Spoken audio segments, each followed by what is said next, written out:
A soulless stone, a boulder, a biscuit. That's what my mom called my dad. He was always callous and couldn't stand emotions. Anger, sadness, even joy. Everything seemed superfluous to him. He asked me to keep my voice down if I was laughing. And he always shamed me for crying. And when my mom complained, my dad would roll his eyes and say the same phrases. Why are you reacting like that? You don't know how to control yourself. Don't make a scene for me. And it's worth it. I've been listening to these one-sided arguments since I was a kid. Mom told Dad how disappointed she was in him. I liked that you were calm, but now I see that you are restless. You are a soulless stone. Dad just frowned, sighed, looked at a book, or turned on the TV louder. "Shut up, you're giving me a headache," he complained. My father accused my mother of being overly sensitive. Like all children, I've learned something from both parents. I was happy and sad, just like my mother. And he, as a father, turned off his emotions when it was convenient. It seemed to solve the problems.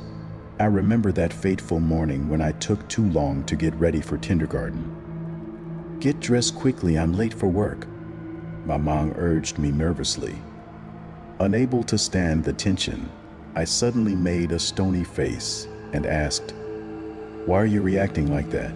Aren't you ashamed?" Mom got down on one knee, looked into my face, and said, "How can you shame me? I'm an adult and you're a child. You don't know how to control yourself." Those words killed all hope in her. And many years later, I cursed myself for deciding to play dad that morning. I remember how her eyelids fluttered, tears glistened in her eyes, and she whispered, "Oh my God, you're just like your father. You're as cold as he is." Mom thought I was hopeless. She immediately changed her plans and started packing. I didn't understand what was going on, so I just stood there and watched. Then the father appeared. And what does that mean? His words sounded cold and arrogant. "I'm leaving." She replied, "Forever?" he asked. "Yes, forever." Mom grabbed everything she could find and stuffed it into her gym bag. My heart started pounding. I was ready to give my life to keep her. But I was so shocked that I couldn't express my feelings. Mom must have taken it for indifference too. When she went out into the hallway, my father looked at me and, as if he had just remembered my existence, said, "Wait, kid." "I'm leaving both of you," Mom replied. "You are like two stones on a stone, a large stone and a smaller stone. It's unbearable. Do you even have a soul?" I definitely had a soul, and those words tore it to shreds. I wanted to scream, "Mom, don't go." But I couldn't get it out of me. The door slammed. I was standing in the middle of the scattered things. Tears were streaming down her cheeks. "Why are you crying?" the father asked. "Mom's gone." I screamed. Dad sighed and went into the kitchen. I know. He's tired of crying. He never had the strength to deal with someone else's grief. That's why we stayed to live with him alone. My father was a devila, responsible man. Or maybe it just didn't occur to him that he could give up his parental rights and send his son to an orphanage. His life became more difficult, but he hardly complained. He fed me, clothed me, bought toys, took me to kindergarten. He was doing everything right, but he didn't show any interest in me. To my father, I was like a houseplant that he inherited. Against his will, I watered, fertilized, transplanted, wiped the leaves. What should I ask him for? He did everything he could. I did everything I could. My father gave me as much love as he had, and that's zero. And you can't find fault with anything. You can't make anyone love you. But I wasn't like him. I could feel happy and sad. Mom was wrong. I wish she knew she was wrong. Only her decision was final. Dad, I miss my mom. I'd say. The father exhaled. Do you miss your mom? I hoped that somewhere under this impenetrable shell, there were still some feelings hiding. And he just answered, I miss the quiet life. He really was a cookie that couldn't be broken, but could only be broken with his teeth. My father always read a lot, and ask him if it's an interesting book. He will answer, informative. After all, the word. Interesting has an emotional connotation, and he doesn't need emotions. One day in the spring, we went to the countryside. Dad decided to throw the trash out of the house first. He collected bags and unwanted rags, and with them an old stuffed donkey. When my father was about to leave, I called out to him, Where did you put the donkey? Dad took the toy out of the bag and handed it to me. I looked at the donkey. He was covered in dust, one eye was missing, and a centipede was sticking out of a tear in his neck. No, it's not, I replied. Dad silently shoved it back into the basket of rags and left. Greenery was rampant outside the window. Birds were chirping and butterflies were fluttering. Yes, there were a lot of butterflies in my childhood. Where have they gone now? Previously, flowers fluttered to bloom every spring, multicolored, jaundiced, cola bianca. Mom was good at it.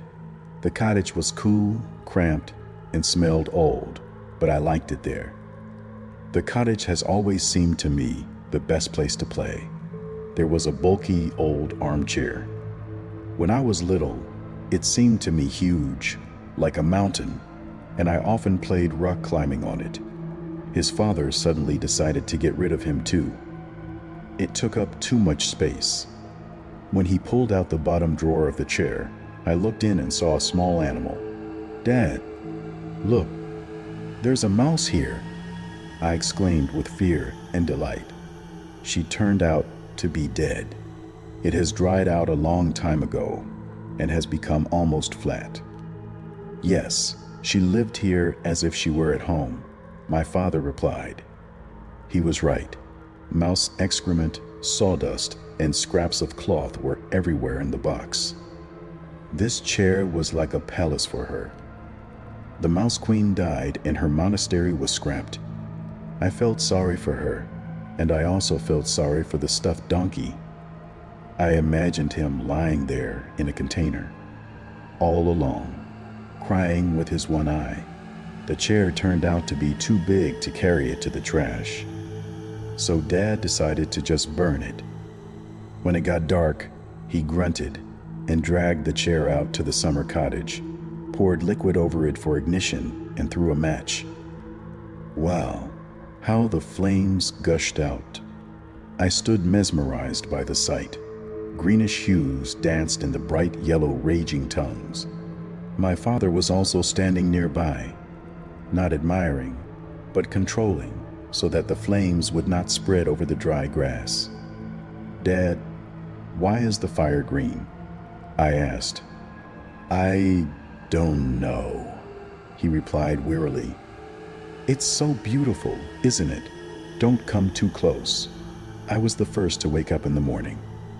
I ran to the site and saw only a pile of ashes, a couple of charred boards, and several rusty metal parts. It terrified me. I saw that half of what was a chair was missing from the remains. The bulk of the material turned into smoke, which dispersed into the sky. And if I could still imagine the unenviable second life of a donkey in the trash, then the chair was nowhere to be found now. It became nothing. It has been erased from reality. That day, I understood the concept of death. What you liked can disappear forever. My father was sleeping on the couch. It was a difficult task to wake him up, but I raised such a scream that he opened his eyes. Dad, I've changed my mind. What kind of a donkey? he asked, not understanding what was going on. "That's my donkey. You threw it away yesterday. I want the donkey back. Bring it, please." I cried. Dad sighed heavily. I was tugging at the blanket. "Come on, hurry up. Are you suggesting that I go to the dumpster to look for your toy? Go yourself, if that's what you need." It was probably the only time in my life when my father raised his voice. After getting permission, I went to the trash, or rather ran. Tears stung my eyes, and my heart was pounding. I was afraid I wouldn't make it, but he was there, sticking right out of the container. My donkey, my poor donkey. I jumped up, took him out, and hugged him like he was alive. "Dad, I found him!" I shouted, returning to the cottage. "Leave me alone," he said, burying his face in the pillow. To the unfeeling cracker, people seemed insane. I brought the donkey home, mended it myself as best I could, sewed on a button instead of an eye, stroked it, hugged it to me, and said, "I need you, I love you." Married.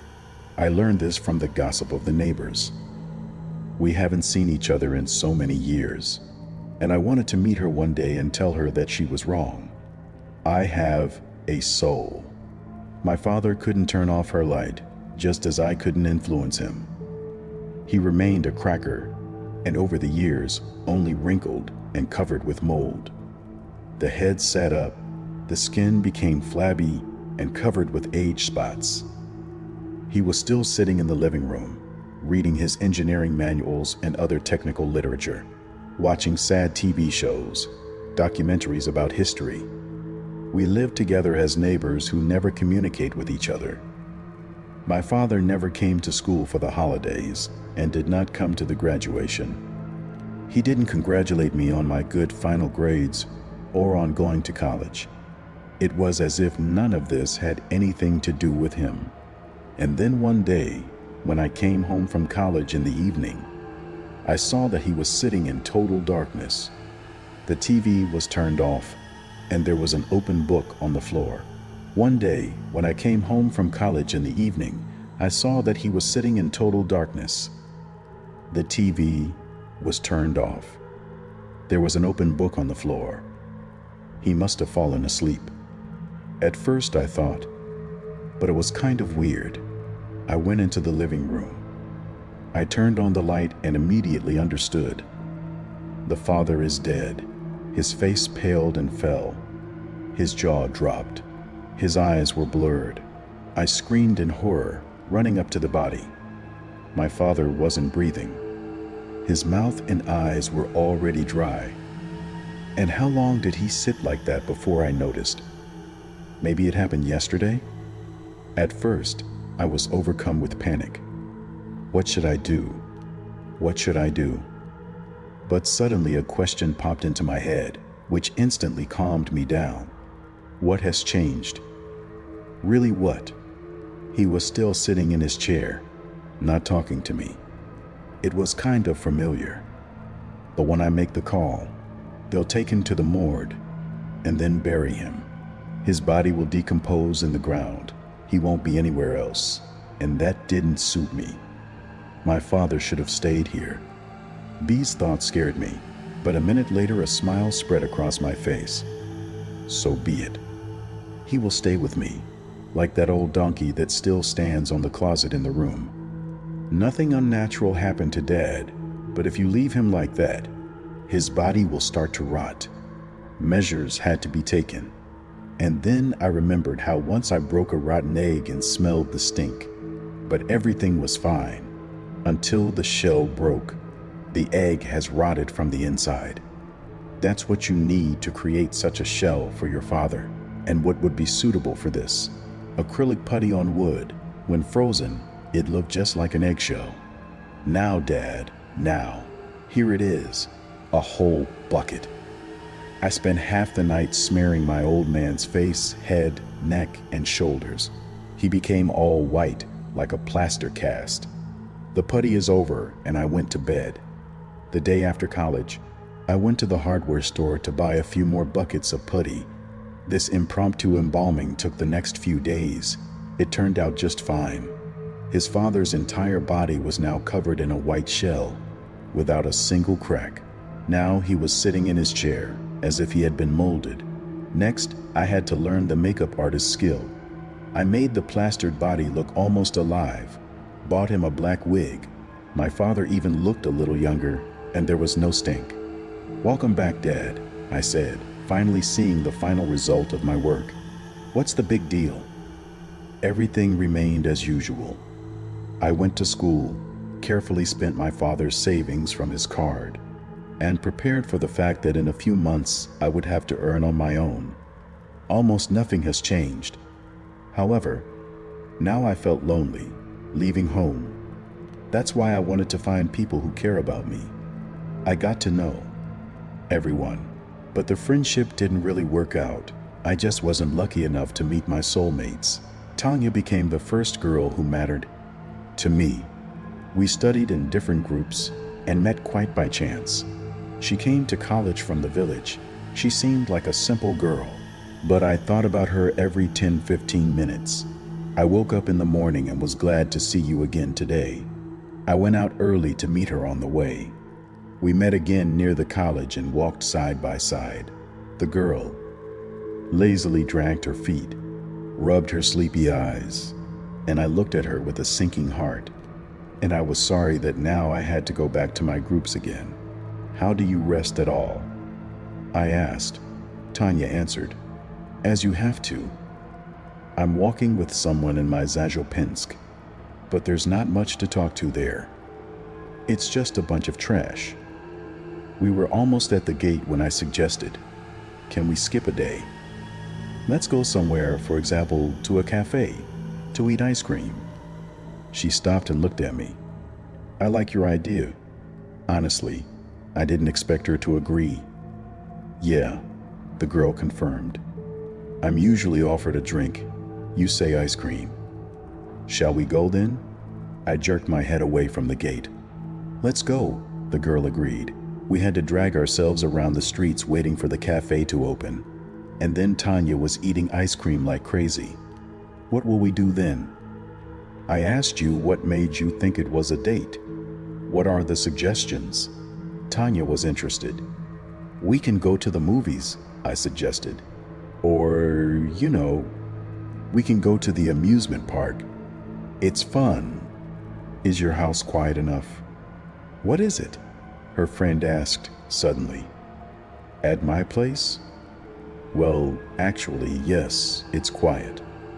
"It's as quiet as a coffin," I said, remembering my father. "I just want to lie down in peace and quiet," the girl said. "Is that possible?" "Okay," I agreed, not expecting it from myself. "Can we go to my place? Your father is there, but he won't bother you." I didn't know how I was going to pull this off yet, but I thought I'd get out somehow. We came to my place. I ran to the living room door and closed it and said, "Hi, Dad, I'm with a friend." Then he turned to Tanya and whispered, "I think I fell asleep." "So you don't need to get acquainted?" Tanya clarified. "Not necessarily," I replied. "Great, where to go?" the girl asked. "Over there." I pointed at the door. We entered my room. I've never had guests before. "Oh!" Tanya sighed, collapsing onto the bed. "What a blessing." I sat down on the chair, tired. I was pleased to see my friend enjoying the peace. "What kind of toy is this?" she asked, noticing the donkey on the cupboard. I don't know why she was interested in him. Maybe because he didn't fit in? "Just a childhood memory," I said. "Why did you sit there?" "Lie down next to me, relax," the girl suggested. It was, of course, unexpected and a little embarrassing, but you can't refuse. "Thank you." I lay down next to him. We lay around in silence for 10 minutes, staring at the ceiling. My shoulder was touching the girl's shoulder. I didn't regret missing college classes. Silence, Tanya suddenly whispered. I allowed myself the audacity to turn on my side and look at the girl in profile. She was smiling. What? Tanya also turned to me. Our faces were facing each other. I've never seen you so happy before, I said. You gave me a day off. I'm fed to the brim, and I'm lying there doing nothing. The girl's soft fingers accidentally touched my arm. Such a moment. And I have my father's corpse in my living room, covered with putty. I pushed those thoughts away. Tanya moved even closer to me. Her breath smelled like caramel syrup. Which ones? I asked, barely breathing. Pupils are dilated to the limit, she replied. I see my face in them. My heart was pounding. I closed my eyes and reached out to Tanya, and suddenly she shrank back against the wall. What are you doing? She asked in surprise. Nothing. I felt like an idiot. Were you going to kiss me? The girl sat up abruptly, her right cheek trembling. Yes, I guess. I also sat down and turned away, my right cheek hanging down. I sat down too and turned away, swinging my legs over the side of the bed. Get this nonsense out of your head for your own good, Tanya advised. I'm sorry, I got it all wrong, I mumbled. We're just friends, nothing more. She sounded kind of scared. Is that a deal? Of course. I avoided her eyes now. We fell silent. This silence weighed on me like a heavy press. Tanya suddenly stood up. I don't want us to stop communicating because of this. Don't worry, everything's fine, I said, although I was terribly disappointed. Okay, I'll probably go. The girl got up from the bed. Good. I probably turned purple with shame myself. I had to walk her out and close the door. It's a pity that everything turned out this way. I was wrong to think that she liked me. Then it occurred to me that it wasn't so bad to just be friends. However, when the scales fell from my eyes, I discovered that Tanya was shy of me. She always was. She didn't want us to be seen together, didn't greet me in front of others, but just nodded. And when she walked down the street next to AR, to her, she looked around to see if anyone could see her. That cheap girl used me, and I let her do it because I didn't talk to anyone else. Loneliness gnawed at me from the inside. I thought I'd have to spend my life like this, with no one but my father by my side. But one day, I met my mother. I happened to see her on the street. She's aged a little and got fatter. But it was her. Mom, is that you? I ran across the road and stood in front of her, blocking her way. Timur? She stopped in confusion and looked at me. How old is it? I said. My heart was about to jump out of my chest. How grown up you are, she said. Are you crying? I was really crying. I was in a hurry to say the words that I had been holding in all my life. I'm not like a father. I'm not like that. She touched my face to wipe away the tears. Stop it, don't cry. Let's go home. I grabbed her hand. Mom shook her head, tears welling up in her eyes too. Timur, honey, I can't. I have a different family now. Children, a different life, you know? I couldn't stay with your father. Why did you leave me? I kept crying. People passed by, cringing their necks. Timur, I have to go. Mom pulled her hand away. They're waiting for me. I'm sorry, please. I'm sorry. That's it. Bye. Bye. All I could do was stare after her. She was leaving me again. When I got home, I sat down on the living room floor and, sobbing, told my father everything. He didn't sigh or blame me for crying, but listened in silence. It even seemed to me that there was a flicker of sympathy in his painted eyes. Since then, I've often started sharing my experiences with him. And no more sighs from him. My father listened to me, We finally became really close. I thought I'd never see my mom again. But one day, a miracle happened. There was a knock on my door on Sunday morning. Fear made my heart stop. Who could it be? What if someone noticed his father's disappearance? I timidly went up to the peephole and looked. A plump woman was standing outside the door. I exclaimed, opening the door. "Hello, Timur," she said, shedding tears. "Mom, you came." I couldn't believe my luck. Yes, I couldn't resist. She hugged me. "May I come in?" "Sure, come in," I replied without thinking. "Is your father at home?" Mom asked. "Yes, it is partially present." I didn't know how to explain it. Partially present. I didn't know how to explain it.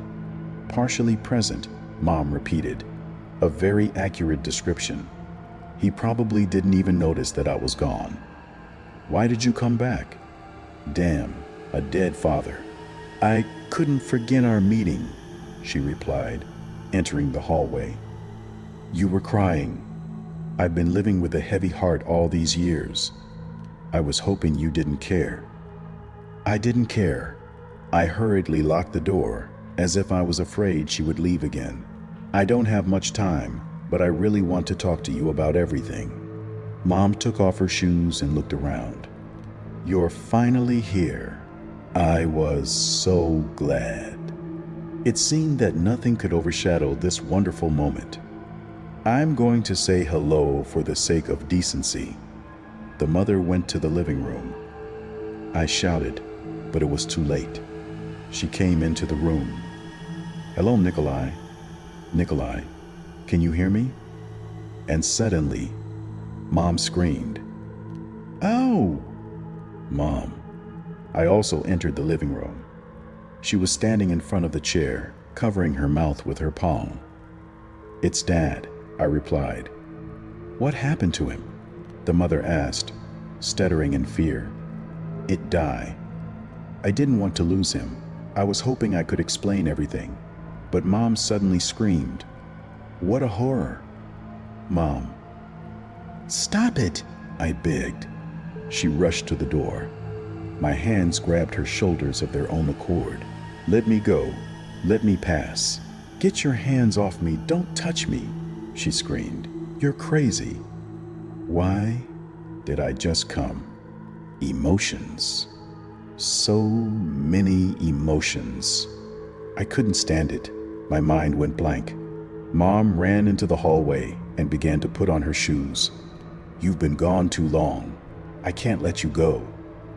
Went out into the hallway with a hammer. This is the first thing that came to my hand. Mom didn't even have time to make a sound when a long shadow fell on her head. One punch, and she froze on the floor. No more screaming.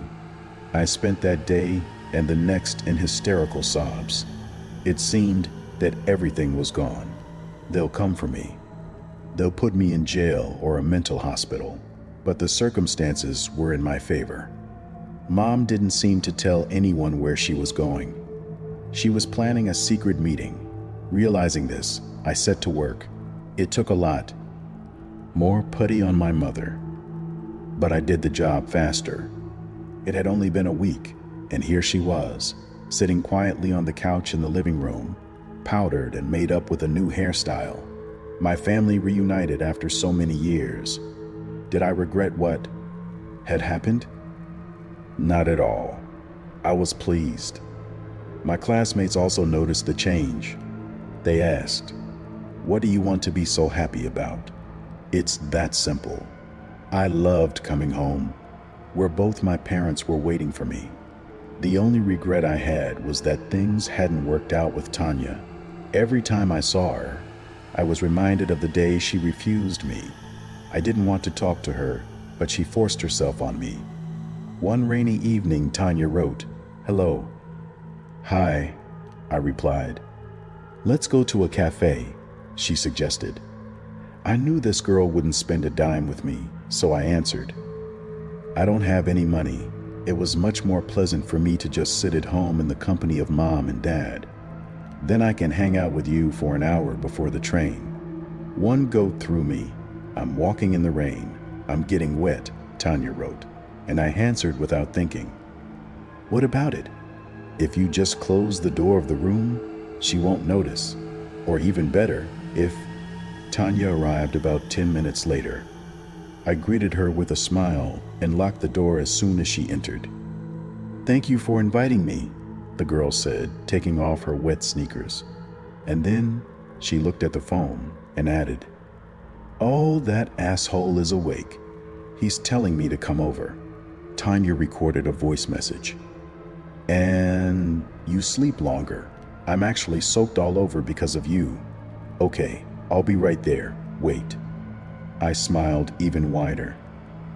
Then I'll go. I'm sorry to bother you, the girl said, putting the phone in her pocket. How lucky that was, I said happily, pulling the hammer out from behind my back. Short screams, and the body collapsed in the hallway. All that remained was to delete our correspondence from both of them. Now no one knew where Tanya had been before she disappeared. And what do you think? Am I living like a homeless person? Am I sitting there looking at my home statues and muttering to myself? Of course, I spend a lot of time with them, but I don't shut myself off from society either. I'm in college and even working part-time as a cashier in a fast food store. I always wish the visitors a good mood. And my family is waiting for me at home. Mom, Dad, Tanya. Now I call her my wife. And you know what? I'm happy. Really happy. Except that sometimes one thought comes to mind. I think our family is missing a child.